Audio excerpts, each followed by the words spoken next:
যেটা হওয়ার কথা ছিল সেটাই হলো। Vineet Kumar Goel, commissioner of police, Kolkata, notice জারি করেছেন আগামী 18/8/2024 থেকে 24/8/2024 পর্যন্ত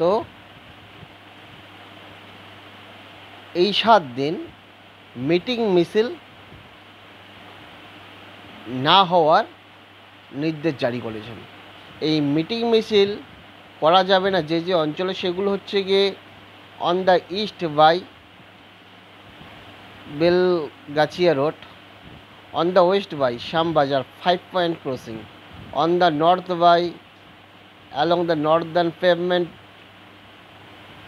on the south by along the southern pavement। যেটা আশা করা দিয়ে গিয়েছিল সেটাই শেষ পর্যন্ত হলো। এখন দেখা যাক এই নোটিফিকেশনের পরে কোথাও জমায়েত হয় নাকি, কারণ আরজি কর কাণ্ডের পরে রাজ্য সরকার এর বিপক্ষেই আন্দোলনগুলো যাচ্ছে, এই জমায়েতগুলো যাচ্ছে। সেই প্রেক্ষাপটে এই অর্ডার নাকি, সেটা রাজনৈতিক বিশ্লেষকরা আলোচনা করবেন। ধন্যবাদ।